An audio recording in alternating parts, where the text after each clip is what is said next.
What's up, Zion Landover? Welcome to another Level Up Lunch. I'm Pastor Joy Oguntimein. Hope that you are having a fabulous and wonderful week. Have you ever found yourself preparing to make a big move?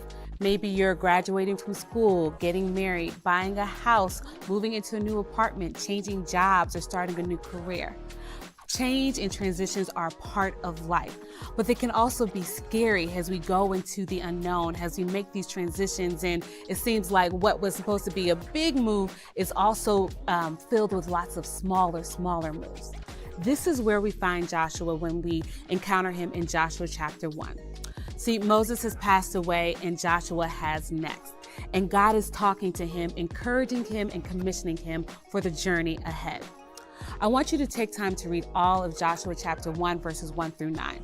I'll read verses 1 through 2 here and verse 9, but again, take the time to read the whole passage. So starting off in verse 1, Joshua chapter 1.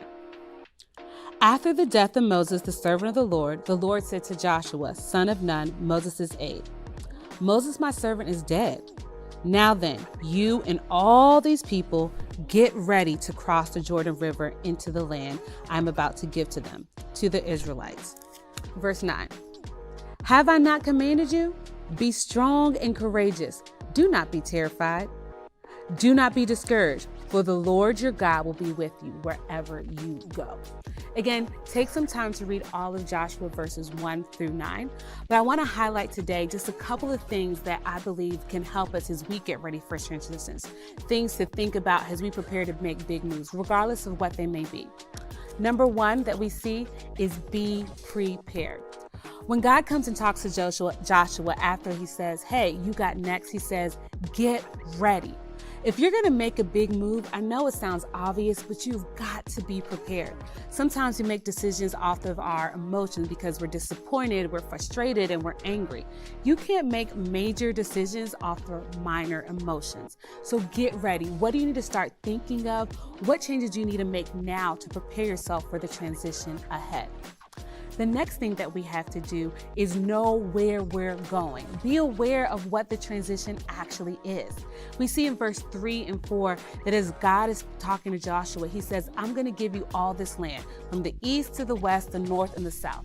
Now, Joshua may not have had all the details of how they were going to take this land or how they were going to get there, but he knew where they were going. He knew what the direction was. If you're making a move, if you're making a transition, do you know exactly where you're going? Do you know why you're moving forward? Have you really thought about what this transition entails and what it's going to require? So those two go together, being prepared and knowing where you're going. The next thing that's important is to be obedient. See, in the same verses, God tells him, hey, I'm going to give you some instructions. I've given Moses instructions. Make sure that you obey these. Don't go to the right or to the left. Stick forward and obey these instructions. Y'all, full obedience is what God requires. Even half obedience, that's disobedience. So if God is calling you to do something, if he's telling you to do something, you've got to do it. Wholeheartedly surrendered, following him and obeying him wherever he leads. The next thing that we have to remember to do is to stand on the promises. Rely on the promises of God. See, as God is talking to Joshua, he's reminding him, these promises I've given to Moses, I'm giving to you too. The promises still stand. I'm not going to leave you. I'm not going to forget you. When we make transitions, when we make moves, it's easy to feel alone. Even when we're going someplace that God has called us to do, we face storms or trials or opposition. It's easy to be like, yo, God, where are you? Why is all this happening? If I'm doing what you've called me to do, if I'm going where you've called me to go, what is going on? Let me remind you, God hasn't abandoned you. He hasn't left you. He's not going to jump ship. He is right there with you. Wherever he's calling you to go, he's going to be with you along the way. And then finally, remember to be strong and be courageous. Many of us have seen that verse plastered in all kinds of places online, in bookstores, where it says, be strong and courageous. It's interesting that here in verses 1 through 9, God tells that to Joshua 3 times. Be strong and courageous. Have I not commanded you? Be strong, be courageous. Remember, be strong, be courageous. Because sometimes we need to hear that strong truth from God, reminding us that yes, the future may be unknown to you, but it's known to me. I may not know what the future holds, but I can trust the one who holds the future. I can trust the one who gave me the promise. I can trust the one that called me. I can trust the one that's guiding me.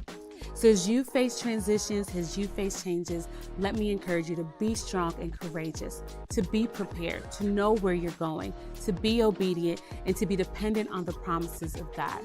I hope that encourages you. Take care. Bye.